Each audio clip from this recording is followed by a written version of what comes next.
Ryan, go ahead. Let me get my mic. Hang on. There's a mic on my desk. Would you grab it? Ryan, would you go ahead? Yep. Just ask. Coach, just overall first impressions, you got a quarterback that's returning. He's one of the top quarterbacks in college football, according to the Heisman voting and everything.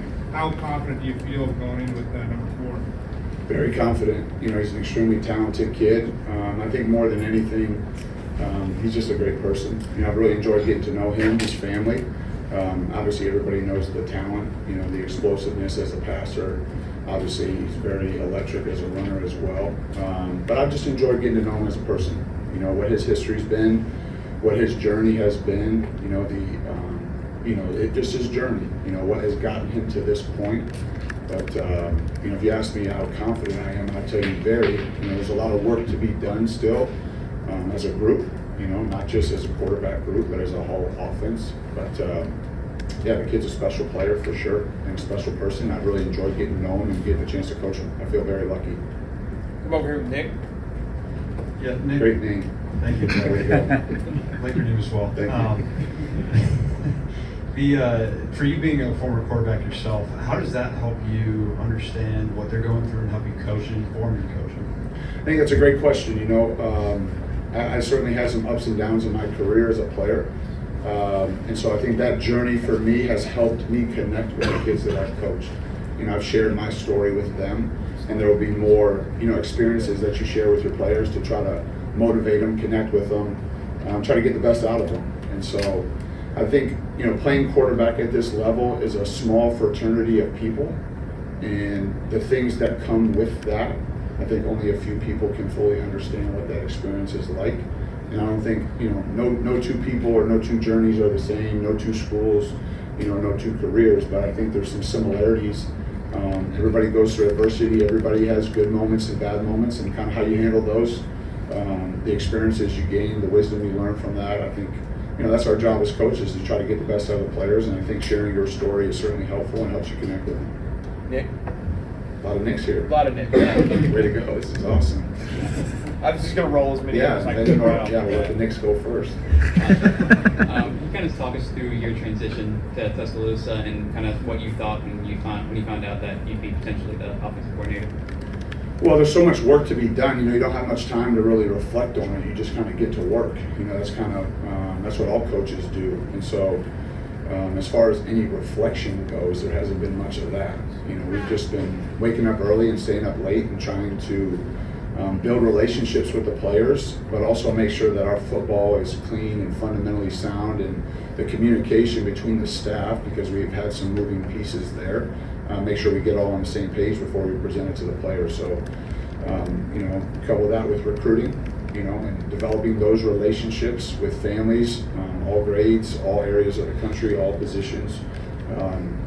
We certainly have been busy, but it's fun. You know, we love to do this, and so I know everybody on staff feels very fortunate, very blessed, you know, to be at Alabama. Emily. And then Kennington. Coach, what are the two biggest objectives for the offense this spring? I think number one, to install our systems, you know, the scheme that's involved, and then number two, to make sure that our style of play, that we're executing those plays with the right mentality and the right mindset. You know, there's certainly fundamentals involved in both of those areas, but knowing what to do and how to do it, that's really what we're focusing on this spring. Cody. Oh, Kennington, I'm sorry. Yeah. Go ahead, Cody. It's okay. You got it. Noticed that Caleb Odom was working with the receivers. I was just kind of curious, one, what went into the decision to, you know, obviously the position switch, and then two, what have you seen from him through these first few practices? Yeah, I think with Caleb, we're just trying to, you know, put him in a position to be successful early on in his career. You know, he's a big kid. He's very athletic. He's very explosive. He's got a great frame. You know, how his body grows and what he turns into being, you know, when he's, you know, 20, 21, 22 years old. I think time will tell. He certainly runs plenty good enough to play wide receiver. He runs very well. He's a big target.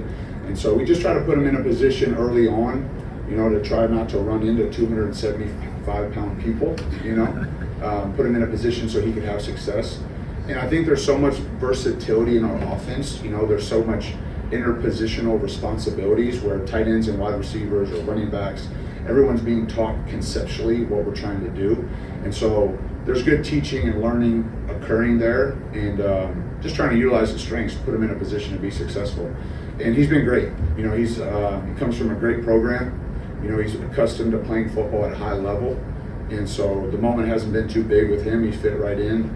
You know, obviously we had a chance to watch some bowl prep when we first got here. There were moments of him competing at a high level against really good competition, you know, in his time here at Alabama. And so that's really, you know, transitioned to spring. He's got a long way to go, a lot to learn, but he's eager, he's willing, likes to be coached, cares about football. So we're excited about him for sure. Kenny? Following on that same thing, within the tight end room, what's been your impressions of that group and how they might be utilized in the offense?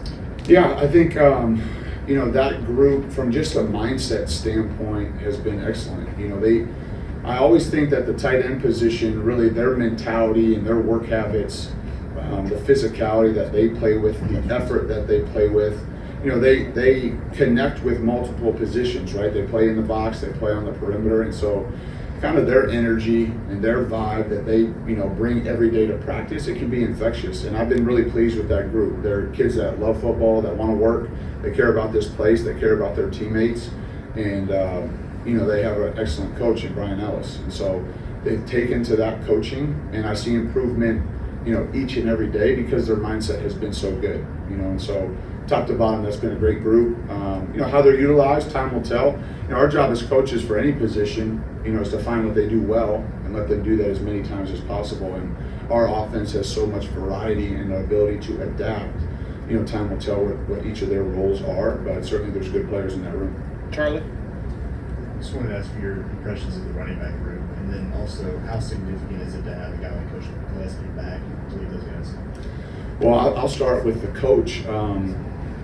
You know, I've known Coach Gillespie for, you know, a handful of years now. We worked together at Tennessee, and I thought the world of him then, and I feel the same way now, you know. And his family's great too, you know. So one of his daughters has the same birthday as I do, so there's a connection with our families there. But he's as good as it gets. You know, he's demanding with his players. He creates great relationships with his players. His track record speaks for itself, and he's been phenomenal. You know, he has great relationships with not just his room, but, you know, guys across different positions, you know, throughout the team. And so his experience here, his knowledge here, his ability for us, you know, to help us kind of connect with some of the kids has been fantastic. Not to mention he's a phenomenal football coach. So I can't think of any other, you know, I mean, he's phenomenal. So he's excellent. And in the room, kids are great, hardworking, very talented, big, strong, physical, you know, everything you would hope for, you know, in a running back room, and more than one. And so making sure that they understand all areas of our offense. You know, we're going to ask them to do different things, trying to find out what they do best, but certainly protecting the football, running the ball, pass protection, catching out of the backfield. It's a group that can do all those things. Johnny, we got time for a few more. I'm not going to get to everybody, guys. I'm just warning you. I know. Hey Nick, I know it's only March 8th in spring practice, but is the expectation that you will call plays come the fall? Yes, that is the expectation, but I'd let Coach DeBoer handle that. He's trying to get me here early, so yeah, that would be the expectation. Tony, two more. You mentioned Jalen's character. Just how important was it to keep him as a leader, and then also to keep the offense together in terms of just keeping him and having him return? I think it was important for us to you know, keep all the kids. I mean, certainly the quarterback, that's important. You know, the leadership that position naturally has, and the impact they have on the rest of the roster and the team, I think is super important. And obviously Jalen's presence on our team is impactful. You know, so I would say very important. Finish up with Steven. Having Jeremy Bernard here, coach, his toughness, how does he fit into this room here, coming from Washington? Yeah, we've had, you know, history with Germ. Great kid, great family, loves football, tough, competitive.